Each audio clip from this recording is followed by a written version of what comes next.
massive destruction. Just as the missile had hit the city, a missile was launched from that town at the enemy and came right up by them and shot off into space. Well, apparently its projection had been thrown off due to the explosion just as it had been launched. And Billy remarked that the missile looked like it was escaping out into free space. What are you going to do about that? And Semyonovsky says, well, I'm not going to do anything about it, but my father, well, on the great spacer, and as soon as he gets out into a little farther out into free space, that he'll take care of it, which actually that he did. And what happened was kind of unusual.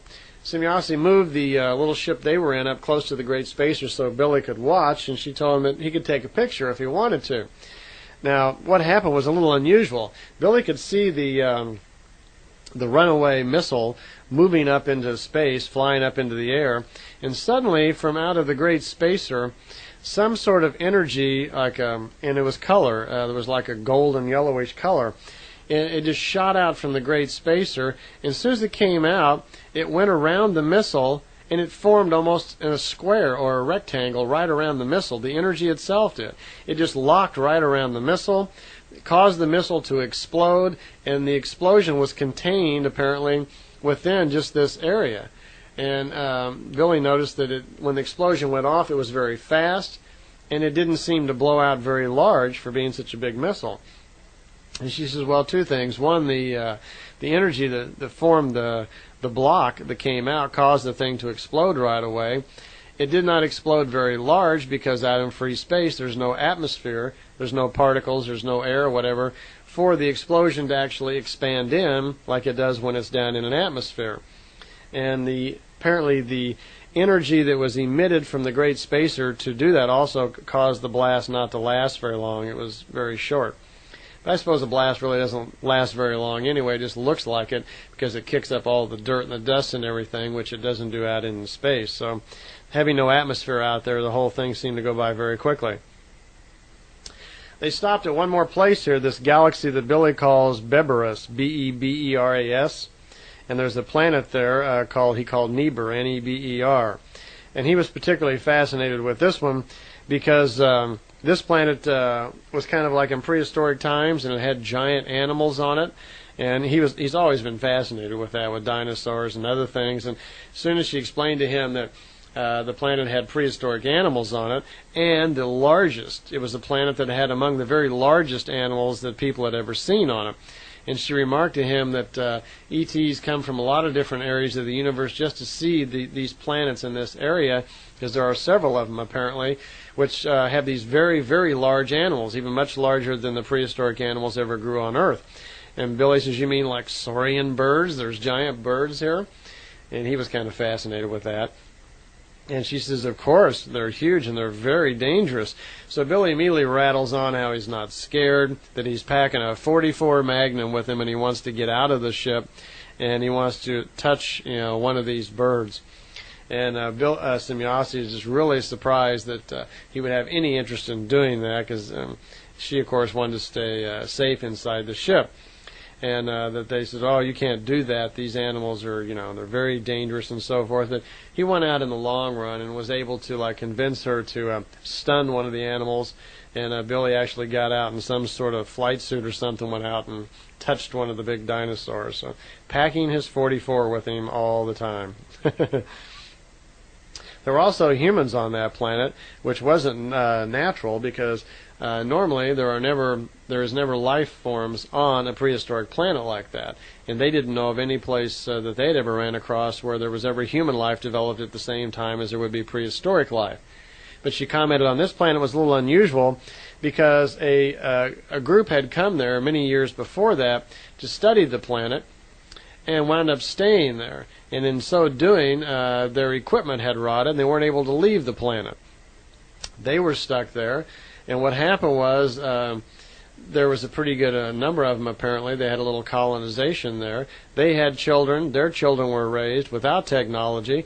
And what actually happened was they were kind of technically degenerated, where they had become like a degenerated race. They lost all their technology and their knowledge, and after several hundred years, they become like prehistoric people.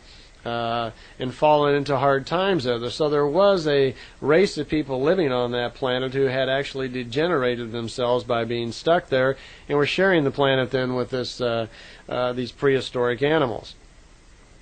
Well, back on the Great Spacer, after seeing this, Billy once again is left alone with Ptah for a while, and he had some questions about government in the Pleiades. Like, he was well aware of how governments worked on all the many different countries on Earth, but he was a little curious how the Pleiadians were doing it, because apparently they'd had peace now for almost 50,000 years. So, of course, he was a little curious how they managed to pull that off.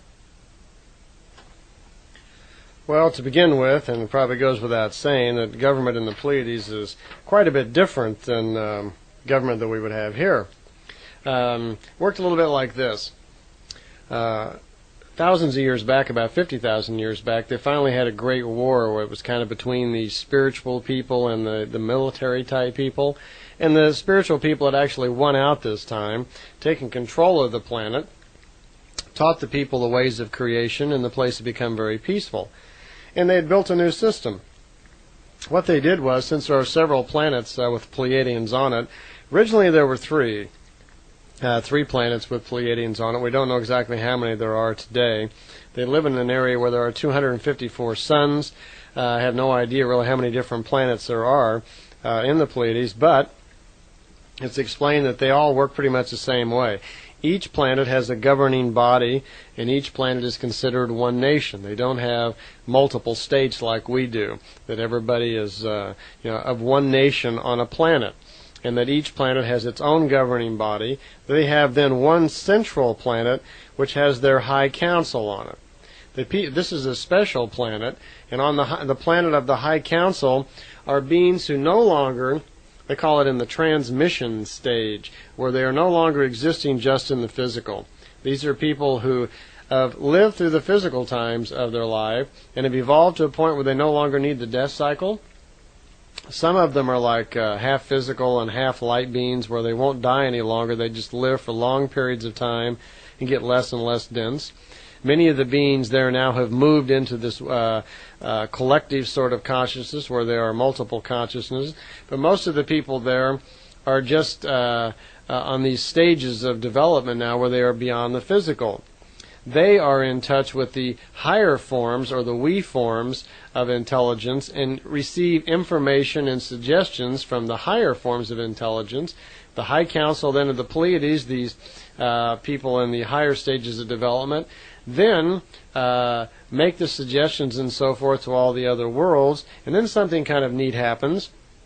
They don't have voting kind of like we do, but before they make any changes, everyone's allowed to speak their piece, voice their opinions, and if they have any objections, then it's worked out. They do not make any changes in their society until everyone agrees. Now, isn't that an astounding fact? Think of how that would work here if we didn't make any changes in our government until all of us agreed upon it. Well, they've gotten to that point in their society now where the people actually have a say-so and affect change by having to agree on everything. One interesting thing to note here, too, is that they brought up the fact that no one on Earth is really in touch with these higher forms of intelligence, these collective consciousness. These are beings that now are so evolved that they have really very little awareness of the physical, and they don't make any contact with it. You can't force a contact with them, but it is possible to receive information from them, apparently. Okay, I see we're coming to the end of the tape, so let's fast forward this to the end, and I'll see you on the other side.